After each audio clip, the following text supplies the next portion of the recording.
नमस्कार दोस्तों, आज की कहानी बहुत ही मजेदार है। कैसे मेरी माँ अंकल के साथ देखा तो मैं भी। मेरा नाम काजल है, उम्र 15 साल है। मेरा गोरा रंग, बोलती आंखें, कंधों तक बल खाते बाल, चौड़ी छाती, पतली कमर और चिकनी सुडौल जांघें सभी को लुभाती थी।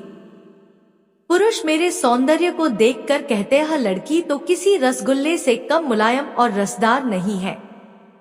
इसे देखने से मात्र ही जन्नत की सैर हो जाती है। मैं सुंदर थी, मेरी देहयष्टि आकर्षक थी। मैं पुरुषों के मुंह से ऐसे शब्द सुनते ही नारी स्वभाववश खिल जाती और मुझे अपनी खूबसूरती का बरबस ही आभास होने लगता। मैं बुदबुदाए बिना न रह पाती। मुझ पर तुम सब मरते हो तो मरो, मैं किसी के हाथ नहीं आने वाली नहीं हूँ। मैं तो आग हूँ, आग। मुझे पकड़ने के लिए पानी बनना होगा। मैं सुंदर हूँ, पर इतनी भोली नहीं हूँ कि अपनी प्रशंसा सुनते ही तुम्हारी बाहों में समा जाऊंगी। मैं अभी सोच ही रही थी कि माँ की आवाज ने मुझे चौंका दिया। मैं जैसे नींद से जाग उठी। माँ मेरे सामने खड़ी मुस्कुरा रही थी। मेरी माँ मुझसे कहीं अधिक खूबसूरत थी। वह एक प्रौढ़ महिला थी, लेकिन देखने में 21-22 की ही लगती थी। वह अपने सौंदर्य और स्वास्थ्य के प्रति हरदम सजग रहती थी। वह अपने मुंह से कुछ कहती तो नहीं थी, किंतु उसके मन के भाव से अक्सर ही मुझे लगता कि वह वेदांत अंकल को पसंद करती है और पापा उसके अनुकूल नहीं है। वेदांत अंकल कहाँ से आते थे और मम्मी से उनका संबंध कब से था, इससे मेरा कोई मतलब नहीं था। इतने में मम्मी चहकती हुई बोली, बेटी तुम आज स्कूल नहीं गई? आज तो छुट्टी है। मैंने यह कहकर मम्मी की ओर देखा। आज उसने गुलाबी साड़ी बांध रखी थी। मम्मी पर गुलाबी कपड़े बहुत ही खिलते थे। उसका रूप उनमें और अधिक दमक उठता था।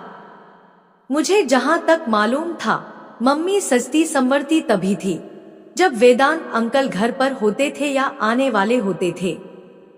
वैसे तो सजना संवरना मम्मी के जीवन का एक अभिन्न हिस्सा था, लेकिन उस दिन वह विशेष रूप से साज श्रृंगार करती थी जब वेदांत अंकल घर पर होते। मैं अचानक ही बोल पड़ी, तो वेदांत अंकल आ जाने वाले हैं। मेरी समझ में यह नहीं आ रहा कि मम्मी पापा के लिए क्यों नहीं सजती संवरती है। शायद माँ के सपनों के राजकुमार पापा नहीं है, वेदांत अंकल ही है। वैसे यह कड़वा सच भी है। वेदांत अंकल पापा से अधिक सुंदर और स्मार्ट है।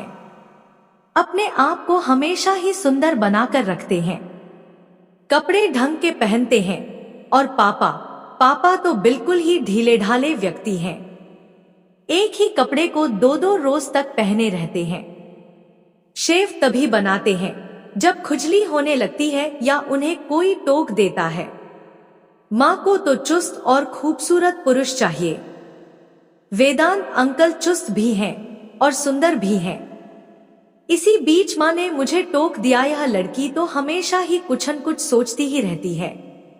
जा अपनी सहेली माधुरी से मिला, वह तुम्हें कल याद कर रही थी। मैं अवाक रह गई। माँ मुझ पर आज इतनी मेहरबान क्यों है? अचानक ही मुझे माधुरी के घर क्यों भेजने लगी? आखिर माजरा क्या है?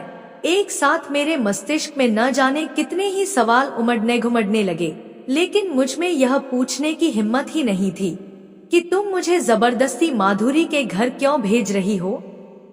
आखिर तुम्हारा इसमें क्या स्वार्थ है? खैर, माधुरी से मिलने के लिए तो बेताब मैं भी थी। मैं पैदल ही उसके घर चल दी। माधुरी का घर हमारे घर से पैदल कोई 10-15 मिनट का रास्ता था। मैं माधुरी के घर पहुंची तो दरवाजा खुला हुआ था। मैं बिना आवाज दिए ही अंदर चली गई। घर में उसकी माँ के सिवा कोई नहीं था। माधुरी का भाई देवगन भी नहीं था। मुझ पर उसकी माँ की नजर पड़ी तो वह बोली, अंदर आजा काजोल, काफी दिनों बाद आई है। माधुरी और देवगन तो अपनी नानी के घर गए हैं, कल सुबह तक आ जाने की उम्मीद है। खड़ी क्यों है? आप बैठ तो सही। मैं उसकी माँ के साथ बैठकर भला क्या बात करती। 2-3 मिनट तक खड़ी रही, फिर बोली, आंटी मैं जा रही हूँ, माधुरी आए तो कह देना मैं आई थी। यह कहकर मैं दरवाजे से होते हुए बाहर आ गई। माधुरी हमउम्र थी, लेकिन उसका भाई देवगन मुझसे 1 साल छोटा था। वैसे वह देखने में छोटा नहीं लगता था। देवगन बहुत शरारती भी था। वह केवल शरारती ही नहीं था, बहुत सुंदर और स्मार्ट भी था। मेरी उम्र यही कोई 15-16 की थी। देवगन 15 का था। जीन्स की पैंट और टी-शर्ट में वह किसी राजकुमार से कम सुंदर नहीं लगता था। मैं यही सब सोचती हुई अपने घर आई तो दरवाजा धक्का देते ही खुल गया। मैं बरामदे से होते हुए मम्मी के बेडरूम के सामने आई तो किसी मर्दाने आवाज को सुनते ही ठिठक गई, पापा तो घर पर है नहीं, 2 दिनों के लिए बाहर गए हैं। फिर यह मर्दानी आवाज कहाँ से आ रही है और यह आवाज किसकी हो सकती है? मैं वहीं खड़ी होकर सोचने लगी कि यह आवाज कहाँ से आ रही है। यह आवाज मम्मी के बेडरूम से आ रही थी। मैंने सोचा शायद पापा आ गए हैं, लेकिन वह तो ऑफिस के काम से गए हैं। काम बीच में ही छोड़कर कैसे आ सकते हैं? मैं यह सोचते सोचते दबे पांव मम्मी के बेडरूम की ओर बढ़ गई। दरवाजे के नजदीक आकर खिड़की की ओर देखा तो खिड़की बंद थी। मैं अंदर झांकना चाहती थी। मेरे मन में वैसे कोई दुर्भावना नहीं थी।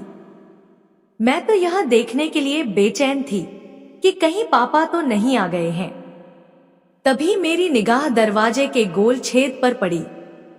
मैं एक आंख बंद कर दूसरी आंख से उस छोटे से गोल छेद में झांकने लगी।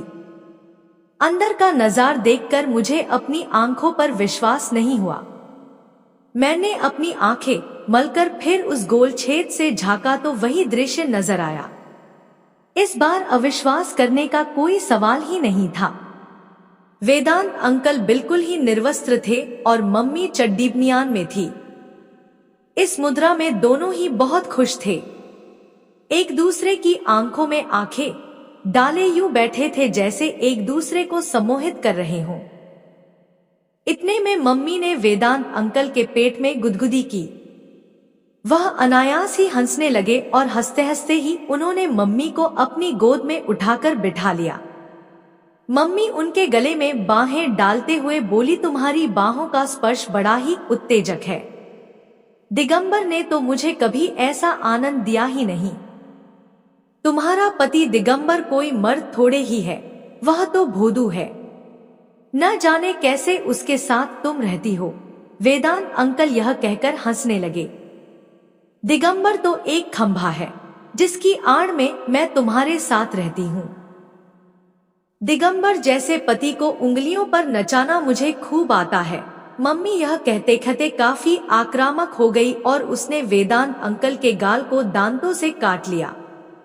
वेदांत अंकल भी कहीं चूकने वाले थे।